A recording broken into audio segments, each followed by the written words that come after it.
앞으로 대출도 강화되고 금리 인상 등 강남 재건축 시장을 겨냥한 규제들이 줄줄이 기다리고 있습니다. 이런 규제 도미노에 강남 집값이 꺾일 것이라는 주장과 그럼에도 불구하고 강남 불패 신화는 여전할 것이라는 반론이 엇갈리고 있습니다. 이 문제와 함께 부동산 시장의 강남 불패 원인을 어떻게 봐야 할지 짚어보겠습니다. 자, 이광호 기자. 네. DH자의 개포를 비롯한 강남 재건축 분양 물량들 수억 원에 달하는 시세 차익을 기대감은 여전히 높은데 네. 이런 믿음 문제가 없다고 봐도 되는 겁니까? 네, 저희가 계속 이 시세 차익에 대한 기대감을 이야기하고 있기는 합니다만 그렇죠. 이거는 다 분양된 아파트의 인근 시세가 이 분양 아파트가 완축되고 입주하는 시점까지 유지되거나 더 높아질 것을 기본으로 깔고 가는 그렇죠. 얘기거든요. 네.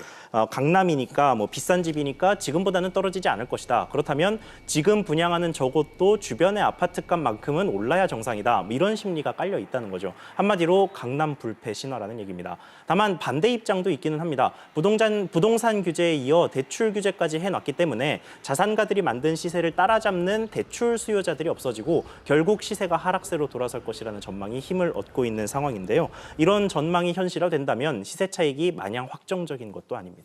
그렇군요.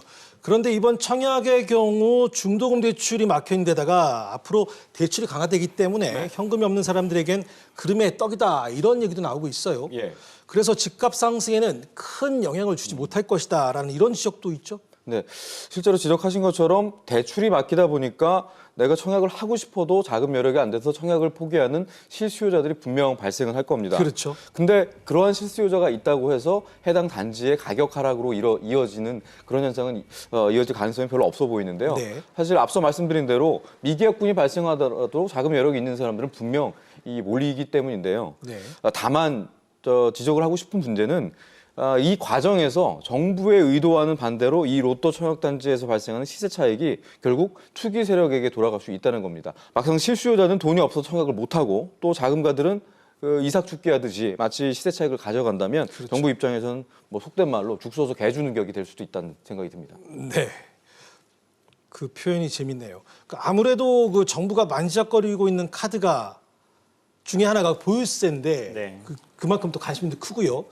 만일 이 보유세가 시행되면 강남 집값 꺾이겠습니까? 그 보유세의 개편 강도에 따라서 좀 달라질 것으로 보입니다. 아직 네. 이 보유세를 개편을 논의해야 하는 재정개혁특위가 출범하기도 전이어서 예. 뭐 어떤 방식의 논의가 이루어질지는 확실하지 않습니다만 예. 지금 크게 두 방향, 기존 종합부동산세의 과표 기준을 조금 손보느냐 아니면 아예 재산세와 종부세 전체를 크게 개편하느냐 이 두 가지가 주요 선택지로 거론되고 있는데요. 지금 민간 보유 부동산의 시가총액에서 보유세의 비중을 보면 OECD 평균이 0.4%가 조금 넘는데 우리나라는 1.5%대 중반을 유지하고 있습니다. 네. 그래서 4분의 1 정도로 한참 낮은 수준인 만큼 이 보유세와 관련된 전면적인 개편이 이루어질 가능성도 제기되고 있는 상황입니다. 정부가 강남 재건축의 규제의 망을 겹겹이 치고 있는데도 강남 로또 청약 열기에서 보듯 강남 부동산 시장의 인기는 여전할 것이란 주장이 많은 게 현실입니다. 자, 최 기자, 이런 표현은 좀 그렇지만 예. 사람들이 왜 강남 하면서 강남 아파트에 목을 매는 걸까요? 뭐 사실 학군, 뭐 주거 환경 등 여러 가지 객관적 요소가 다 좋다는 건 사실 많은 분들이 공감을 할 텐데 거기에 이제 강남 불패라는 대한민국 투자자들의 특별한 어떤 고객 충성도까지 결합되면서 네. 사실 강남 아파트는 부동산 시장 중에서도 되게 특별한 어떤 위상을 갖게 된 것 같은데요. 네. 많은 사람들에게 아마 강남에 산다는 거는 특정한 지역에 주거한다는 것 이상의 의미를 가질 것 같습니다. 특히 이제 8학군으로 대표되는 이제 교육 환경 같은 경우는 그렇죠. 부모 입장에서 내 자식에게 좀 더 나은 인생의 인프라 기회를 준다. 뭐 이런 마음까지 좀 결합되면서 강남 부동산을 더 특별한 곳으로 만들고 있는데 네. 그 결과 이제 다른 곳은 몰라도 강남은 안 떨어진다. 떨어지더라도 다른 지역보다는 덜 떨어진다. 이른바 이런 강남 불패 신화는 더욱더 곤고해지고 있는 상황인 것 같습니다. 그렇군요. 자, 이번 질문은 그 두 기자분께 같이 한번 드려볼게요.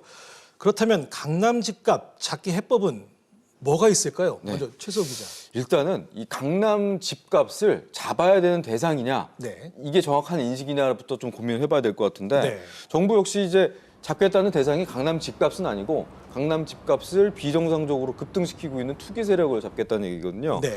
그러니까 결국 정부의 인식은 강남의 집값 상승이 정상적인 수요 공급에 의해서 이루어지는 정상적인 상황이 아니다, 예. 비정상적인 상황이다라고 인식을 하고 있는데 이를 위해서 가능한 모든 수단을 동원하고 있고 정부 의도대로 만약에 이제 투기 세력이 많은 부분 이제 근절이 된다면 강남 집값이 그럼에도 그런 상황이 온다고 하더라도 마냥 떨어질 거냐?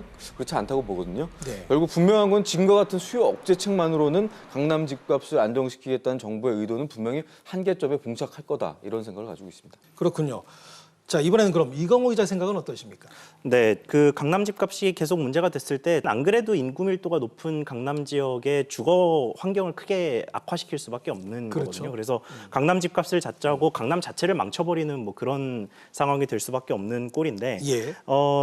하지만 이제 그 강남의 그 유무형의 다양한 인프라를 누리기 위해서 사람들이 몰려드는 거는 뭐 예전부터 있었고 지금도 어쩔 수 없는 상황입니다. 그래서 전문가들 중에는 천도론을 다시 들고 나오는 경우가 종종 있습니다. 천도론이요? 네, 그것도 세종시 같은 제2의 수도를 만드는 정도가 아니라 뭐 대법원은 전라도, 뭐 검찰은 강원도, 국회는 충청도 뭐 이런 식으로 아예 지방에 쪼개서 분산을 시키자는 겁니다. 그래서 서울에 몰려 있는 인프라를 전국으로 이제 각각 분산을 시키면 이게 그 강남 지역과 서울 지역에 몰려있는 인프라도 함께 분산되는 효과를 만들지 않겠느냐, 뭐 이런 분석인데요. 여기에 기업 본사들까지 지방으로 옮기는 분위기를 만들게 되면 근본적으로 과도하게 서울에 쏠려 있는 인프라를 쪼개서 집값 상승도 막을 수 있다, 뭐 이런 식의 주장이 나오고 있습니다.